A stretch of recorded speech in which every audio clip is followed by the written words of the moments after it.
What happens at laser tag never stays at laser tag. Laser Unfocused Tag Talk. Laser Unfocused Tag Talk. I feel like you could be like in Ghostbusters or something. Oh my God, you have got some stories. Let's talk about laser tag. Who knew you were a laser tag legend? Time to get laser unfocused. Tag Talk with Tivia. Welcome to Laser Unfocused Tag Talk. Hi, I'm Tivia. Players who love laser tag for the long haul sometimes have to roll with the punches, from locations that change systems to losing your home site, and yet still persevere to pick up another phaser and just keep tagging, as we learn from one laser tag player who has experienced all of the above. I'd like to welcome Lucian Montagna to join me for some Laser Unfocused Tag Talk. Hi, Lucian. Hey, how are you? Doing well. How's everything going on your end? Everything's going good. Just been traveling a lot for work, but and then my sister's wedding, but it feels good to be back and actually relaxing for once. Oh, very good. Well, I'm glad to have an opportunity to chat laser tag with you. I always kind of think of you as Mr. Laser Quest because of your enthusiasm for the system and all things laser tag. So I'd love to start out by just kind of getting a feel for your background and where it all started for you. How long have you been playing laser tag and where did it all begin? Ooh, laser tag. Ooh, okay. It started actually for me when I was a little kid, like 5, 6 years old. We had a photon in Virginia Beach. That's where it started. It wasn't like I was not competitive or anything. I really wasn't good at photon. It was just my first, I guess, exposure to laser tag. Then when I got into my teenage years, we went out to Virginia Beach and played Ultrazone. So I played Ultrazone for a few years. Really loved it. Went to members nights and everything. Had a blast. And then I stopped playing because I grew up playing a lot of sports. I played hockey, I played soccer, volleyball, I kicked in football. I did, everything. And one night when I was in high school, I just had this friend. Hey, let's go play Ultrazone. Go to play Ultrazone. It's not Ultrazone anymore. It's Laser Quest. They changed in October. I was like, oh, that's cool. And played that night. Bought a membership that night. Started going to their members nights they had because they had a members night literally 2 weeks after I got a membership, and the rest was history. Very nice. What year was that? So that was 2001 because October 2000 is when our Ultrazone became a Laser Quest, and so that was either January or February of 2001. It was right at the beginning of the year. And after it kind of changed your direction and you ended up playing Laser Quest, was that your predominant system at that point? That ended up becoming my predominant system because I mean I love playing Ultrazone, but I was never super highly competitive in it other than the members nights and stuff. And I think we went up to Richmond a couple times because the old Richmond Laser Quest Center was an Ultrazone at one point as well. Very good. So you've been playing for quite a while. Were you ever employed at a laser tag center ever? Nope, I'm surprised I didn't. When I was in high school, I didn't do it as a part-time job, but no, I never was. I ask you that because again, you have such a fanship for some of these cool systems, and we're going to talk a lot about Laser Quest. But it's interesting how a lot of centers kind of, their top players sometimes gravitate into that kind of position. I'd love to know what it was that attracted you to the game in the first place, and what has kept you a loyal advocate for all these many years since, even after your home center closed. Are you talking about like Photon Ultrazone, or you're talking about Laser Quest Well, I guess laser tag in general for in the first general? part of the question. I mean, what attracted you to that? But let's get into the specifics of Laser Quest as well. Okay. Well, what attracted me to it? Because I remember when I was a little kid, um, just going to Photon, my grandmother took me there, and it was just a lot of fun. It was just, back in the 80s, that was like, oh, high tech lights and laser beam shooting and having packs that go down, and it was just, I don't know, just the whole atmosphere attracted me, the fog machines and everything. Then Ultrazone just attracted me because the second time I played Ultrazone with my friends, I met one of the Virginia Beach members, and I cannot remember his name to save my life. He's like, "Hey, you're not bad. You should come out and do some of our member leagues and everything, and you'll get better," and explain this whole competitive thing. And I used to do that, and that really took me over. Quest, the first time I played Quest, I wasn't really sure of it because I played Zone for a few years and really liked Zone, but you know, the first night I played after the first game, I was like, man, I don't know if I like this. I mean, I did good. I mean, I came out top 10, but I was like, man, it's not Ultra Zone. But then like I came out and I saw the scores, and at the time I can't remember if it was Victimizer or Professor Plum. I cannot remember which one had won the game, and you had this whole group of people around them just cheering and everything. And I'm like, if you can do it, I can do it, you know? And I don't know, I just got hooked in after I started winning games and just playing and getting to know all the members. It just kind of absorbed me in, I guess, the best way to say it. It has been said, some people feel like the first system you ever play is like your first love and nothing can ever compare to that. And yet you kind of grew into things after having a couple of experiences.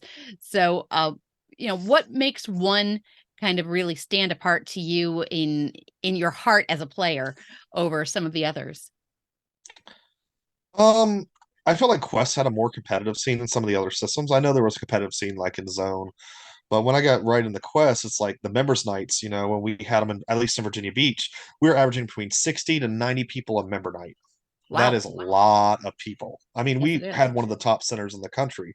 When it was Ultrasound was great, but Ultrasound was very clicky, I felt, in Virginia Beach. Like you had your like groups, and granted, Laser Quest has that too, but everybody's I feel like is more friendlier in the Quest scene to a degree than at least at my home when I had the Ultrazone Center in my area. Okay, so you kind of found your system after having a few experiences, and I love that you still have such enthusiasm about it. You're basically continuing the quest because, as we know, the Laser Quest centers in North America in 2020.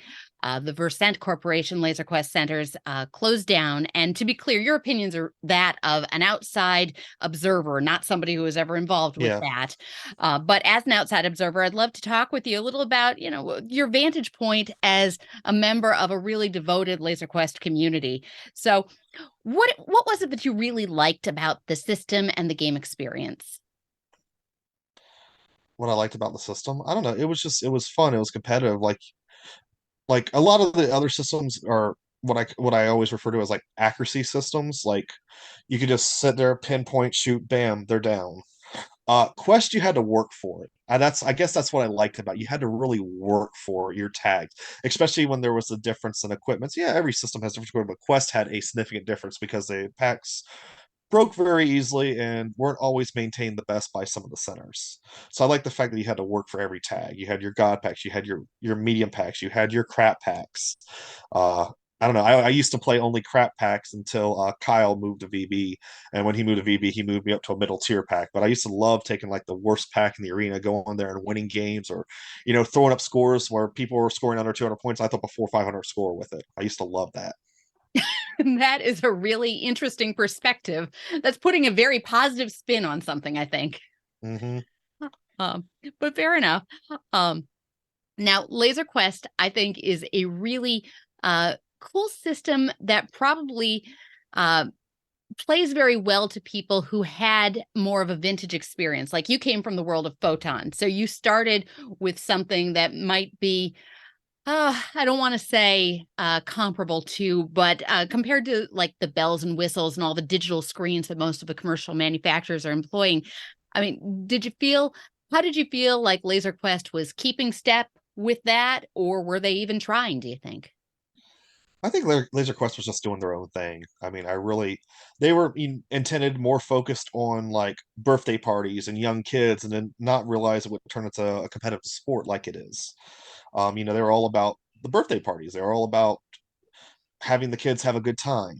You know, they would take, oh, the birthday kid, and they'd bring them in, and they'd have the blower with the toilet paper, and spraying them all over them, and they did a good job, I think, when it came to like the birthday parties and marketing that area.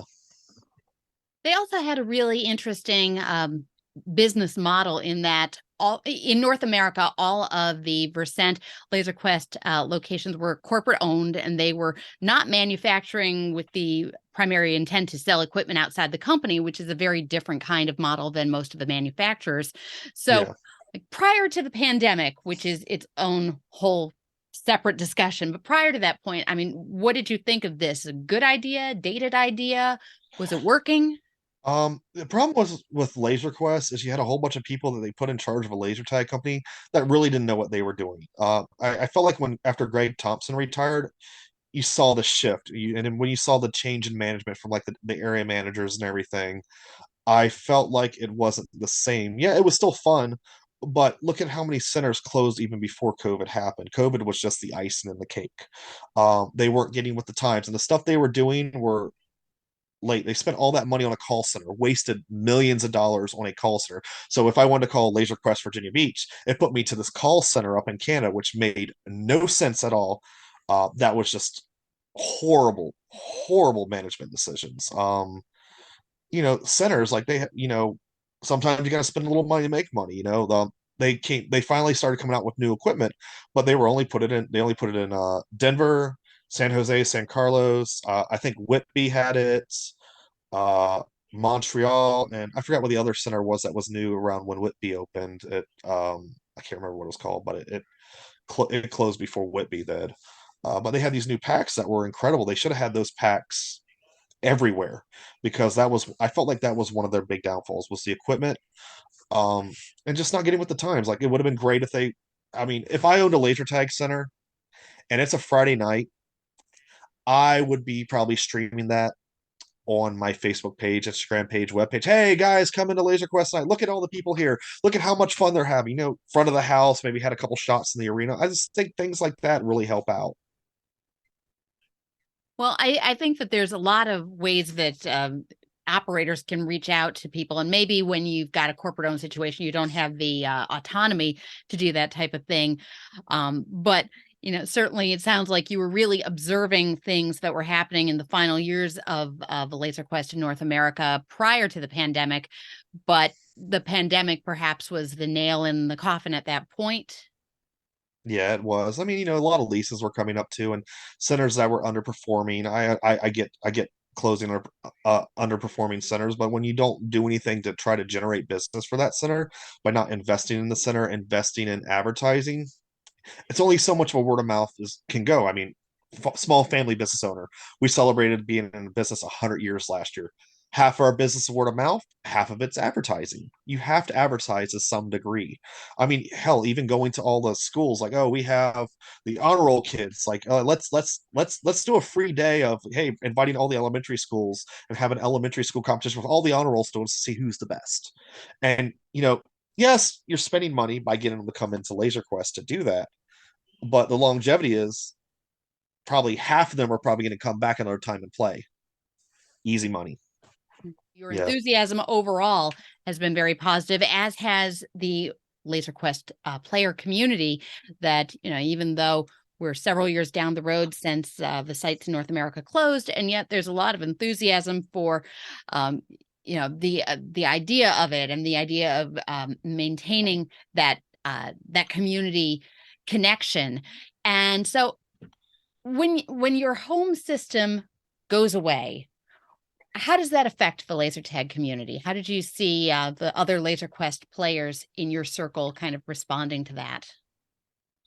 Um, I mean, it's hard. It's depressing. It's sad. I remember, I forgot what year in NAC it was, but I remember Appleton, which was in Wisconsin. I felt bad for those guys because those guys, I think their center closed right after regional, so they didn't get no practice for NAC or anything. And I knew that was depressing for them to go to NAC and lose their center. I mean, everybody hates losing their center. I mean, I hated losing Laser Quest Virginia Beach. I mean, if I would have known that the guy who owned the property, was going to was going to auction everything off, I would have said, "Hey, like, how much do you want to try to rerun the center here and have something else come in?" But I mean, I think he was ready to get out of that for the location itself. But it's sad. I mean, everybody handles it differently. But I mean, it's hard when you put a lot of time into a place. I mean, I played Laser Quest in my center from 2001 till I think I walked away for like 3 years, so like till like 2011 or 2012. Then I took like a 3 year hiatus, and then I got back into playing thanks to Justin Hot Dice. Kind of got me back into it by hitting me up to do a tournament. But I mean, it's sad because you put a lot of time, a lot of money into it. You made a lot of friendship and bonds that'll last you forever. I guess there's no real right or wrong answer for how people feel because everybody takes it differently. Well, absolutely. And I think anybody who has lost their home center, regardless of system, knows that feeling of, that's like a piece of you that that goes away. And then you have to decide, well, am I going to pursue the next thing? If I am a laser tag player, does that mean that I move on to a different system and develop a new favorite? So I'd love to know, how did you yourself adapt once your primary system was no longer an option to play? What did you move on to as a laser tag player? Well, I mean, I go up to Mission, RVA, and I play up there sometimes, which is a lot of fun. Or if I'm traveling, I'll stop and play a random laser tag. Because at the end of the day, no matter what, laser tag is laser tag. Everybody has their click. So, well, I love Ultrazone. I'm not playing anything else, or I'm a Storm player. I don't like any other systems. At the end of the day, if your Storm Center closed and you went somewhere else that wasn't too far away to play, you're going to enjoy it regardless of. It might be frustrating because you might not be nearly as good as you were in the other system, but at the end of the day, you're still going to enjoy it. Well, and you make a point with Mission Laser stepping into a couple of those previously Laser Quest arenas. A good number of these arenas have been purchased and reopened as new businesses with other laser tag systems. So, what's your impression about how the loss of Laser Quest has then just kind of opened doors to other things? Um, like I hope it's like there's a lot of like some people are coming in with different systems. Like you have Laser Max opening up in a lot of the old Laser Quest centers around the country. You have some people that are going in there too. Like the biggest thing that worries me is people going into a laser into a taking advantage of Laser Quest going out of business, going there, reopening a system is hopefully they know what they're doing at the end of the day. That's the big thing. So it's just a matter of you have to care about it because some people I feel like want to just do it just to make money. Years ago in Virginia Beach, there we had Laser Quest. Next door was where they do the big bounce houses. Hmm. Well, the people left next door from Laser Quest and went like 2 miles down the road and opened up a laser tag center, which it was a really weird system. I forgot what it was called. Travis would know. And Travis, myself, and Ryan, known as Kyle, we went and played, and you could tell like the people did not really care about running. It just sounded like, hey, Laser Quest is making a lot of money. Let me see if I can make money doing this. But like the maze was horrible. The maze was definitely a safety hazard. Like they built a ramp up probably 4 feet, 5 feet, had no railings. All you needed was somebody to fall off of there, and there's a lawsuit. Well, you definitely need somebody who knows what they're doing and who has a passion for it. What do you think is the secret sauce that really makes a good quality laser tag attraction? Having a good arena, I think, is one thing. Having good equipment, making sure like, hey, like if that kid comes in, like it's gonna have a birthday party, you want to make sure like he's tagging stuff. He's not gonna go negative 500 or anything like that. The overall feel, like I feel like you could tell by the way some of the centers were run, and it's like it's a job. I'm there. I'm working McDonald's. I'm making minimum wage, and I just don't care. You can see that in some of the centers that people just didn't care, didn't have the enthusiasm. And sometimes that could be blamed on members as well, because I know us members can be a nuisance or a pain in the butt as well. So you could put probably half the blame on probably members, and then the other half on just the kids just not caring. It's just a job. What do you think makes it, what do you think takes it to a step up for that kid who's got their first time job? What do you think really helps to get a kid to the point of being an exceptional employee? Motivation, just getting them motivated and staying positive. Like, hey, like great job this year. Here's whatever. Just doing different team building exercises. I feel like really helps out. Absolutely. Well, now Laser Quest is now sort of falling into the realm of what I'd call a legacy system. And sometimes, similar to other legacy systems, there's always hope for the system to somewhere, somehow have a second life. Do you have any thoughts about that? I think there are things that are in the works that we are not fully aware of yet. Just from what I have seen, I know, like in Laser Quest Great Britain, there is a lot of franchises over there, and I wouldn't be surprised in the next few years if we started seeing some franchises pop up over here. Granted, I don't think we'll see the name Laser Quest anymore, but I think we'll see some of the Laser Quest equipment coming back, possibly. Maybe we'll see what happens. There's a lot of different things and rumors going around, but I mean, right now the only Laser Quest in North America is with the name is in Tijuana, and then you have a center in I forgot what it's called in Canton, Ohio, which used to be a Laser Quest, but they're running the Laser Quest equipment under a different name. Yes, Laser Zone in Canton. Laser Zone, yeah. But I think there's a good chance and good possibility, and in a few years, maybe a little bit longer, could be a little bit quicker, that you might see that rekindle coming back into North America. At least hoping, fingers crossed. Well, time will tell, but it would be lovely to have an outlet for the Laser Quest fandom to continue on. And certainly, like I say, you're continuing the quest by just being an enthusiastic advocate for laser tag in all forms. And you've certainly done this over the years by both coordinating and playing in tournaments. So now's the point where I'd love to hear some Lucian stories. And I'd love to know, what's the most unbelievable thing that has ever happened to you or your team in a laser tag tournament or event? Ooh. um well, I remember my first like big tournament I went to. Regionals was fun. My first regionals was a lot of fun in Richmond. That was just a lot of fun meeting a lot of different Quest players from the East region. But like the first crazy thing that ever happened to me was in NAC in 2000, yeah, 2002. We were in Norwich, and there was these guys from Appleton walking around with video recorders. I believe it was Josh Antlew and Sean, known as Cougar.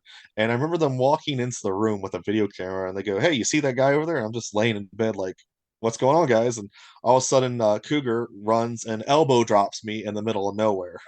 Well, there's definitely been some really crazy things what happen. But I mean, we've had go down to Gwinnett one year, and that was for NAT 2007, I believe that was. My car threw a head gasket. Didn't have a car. Had to convince my parents to drive down to Georgia from Virginia, which is a 9-hour drive, and come pick up my car and drive it back for me, towing it. Oh, wow. I'm sure they loved that phone call. They actually, yeah. Well, they didn't mind. They were actually getting ready to head somewhere anyway, so that gave them an excuse to drive somewhere because they wanted to leave for a couple days. So I mean, I was really appreciative of that. But we've had our crazy experience. Most of it's just like drinking, hanging out, goofing off. Boy, you open up a can of worms when you ask about crazy experiences. But let me ask you instead about craziest arena that you've ever played. Any really memorable ones or distinctive for I anybody? loved my own center. Virginia Beach was a very unique maze because it wasn't your normal Laser Quest arena. Um, Yes, and I remember going down to that one, and that's one that had previously been the Ultrazone, right? Correct, yes. I mean, Hmm. I loved our arena. It was very unique compared to your normal Laser Quest. I really loved San Carlos in California. That was a fun arena. Mississauga as well, always a classic. Hoffman Estates. There was I cannot remember where we played it. Travis and I were driving back from a Laser Quest tournament one time, and we always used to stop off at different laser tag sites on the way back and play games. And there was this one I want to say it was somewhere in Pennsylvania, but that was a really fun arena. That one always stands out to me. I want to say it was a dark light arena, and it was a blast playing that arena. Oh, very cool. A lot of crazy stories, a lot of really unique arenas out there, and a lot of characters in laser tag. So I'd love to know, what's the most absurd thing that you can remember somebody saying or doing at laser tag? We've had our hotel stories, but like in the arena, anything really crazy come to mind? So, being in England for the European Laser Quest Championship in 2019 and watching the Jaeger King, Travis, walk out of the arena after we get done playing, walks up right to the bar in the center and doing 4 shots of Jaeger bombs back to back to back to back. That's probably the craziest thing I've seen. And just goes back in, plays another game, walks back out, does the same thing again. I don't know where he puts it. Oh goodness. He Yeah. yeah, he gives us some good stories. Hi, Travis. Oh, oh, he does. All right. How about any boy that couldn't happen again if we tried stories? Boy, anything that we could try that Okay. So I remember one year we were down in Charlotte, North Carolina at the Laser Quest in Charlotte, the original location. They was a tournament called VDM, which is Valentine's at the time it was called Valentine's Day Massacre, but when Quest got culturally aware, they changed it to Mayhem. It will always be Massacre to me. Um, and they changed all that because of 9/11. Um, we had everybody packed in my mom's van. We probably, I don't know how many people we had in there, like 14, 15 people, when this van's only designed for probably like five or for like six or seven. And we decided to do a U-turn in it. And the van went like this on the side and it went back down. We probably could never do that again if we tried. I'm not gonna lie. Maybe you don't try that again. Yeah. And then and then one time years ago we went to the downtown Richmond Center when Richmond used to have two centers. Uh Onyx, Sean was with me, and we were driving back from doing the members lock in that night. So it's like 6, 7 o'clock in the morning. We get on the interstate from Shoko Bottom in downtown Richmond, get right on 64, and typically it's about an hour 15, hour 20 minutes once we get on the interstate to my house. We did it in a very absurd amount of time, like 40, 45 minutes. I have never driven that fast in my life. I guess it's maybe a good thing that most of your crazy stories had to do with things that happened outside the arena, and maybe the games were just kind of your place to unwind from those experiences. Yeah, we've had a couple things happen inside the arena, but I would say nothing really crazy. I remember one year we were playing against a team in NAC, and I'm not going to bring up the name of the team because I don't believe in bringing up old bad blood or anything. But I remember being in there, and we are actually on the worst set because in Laser Quest you always had your good set, your medium set, and your bad set. No matter how evenly they got the packs, there was always one that was a little bit better and one was a little bit worse. Well, I believe we were on the middle of the worst set, and we're playing against a team who is definitely have a good shot at winning the whole thing that year. And I remember we're just sitting there all beating their butts, and one of their player just yells out, "Step up your cheating. We cannot lose this game." I was just dumbfounded by that. And one of the players that I was playing against, I'd never seen cheat in my life. And I called him out. I was like, dude, I've never seen you cheat. Like, I just lost all respect for you. And I turned and I walked away from him. I've seen stuff like that. Yeah, I'm going to flip this around to a more positive spin now, and Yeah. let's talk about some of your best memories. Like, what do you remember about the last time you got to play your Laser Quest site? I mean, nobody knew that it was going to be the last day. I think wherever you were, you don't know when it's going to be your last time. But do you have any memories of that? And My what you were home thinking? of my home center. Mhm. So the last time I played my home center, um, Capri Sun came up from Charleston, South Carolina, and Jay, known as Jigga, he was originally from Rochester, New York. Actually, one of Kyle's original teammates. He had moved down to South Carolina, and Travis was running his solo tournament in Richmond too. So they came up, and that was the last time I actually played the Virginia Beach Center because I had a hard time playing my center just because the equipment was never maintained properly. When you have to take a gun, you have to bend it up like this just to tag somebody straight on. That says something. So that was the last I played, and I played against them too, and I had a blast running around that arena playing with them. That's my last memory of that center, and that was my first time since in a while since having played it. So because I always played at other centers more than I did that. Gwinnett is in Atlanta, and I played Gwinnett more than I had played Virginia Beach, and that year. I think that those final experiences are something to kind of look back with like a real sweet nostalgia because none of us knew. I remember I was actually playing in a fundraiser event at Laser Quest Phoenix the night before the call when the pandemic was just hitting and everything in the world closed down at that point. And we didn't know it then, but I look back at those last few games and the warm, fuzzy experiences of being at that place in that time.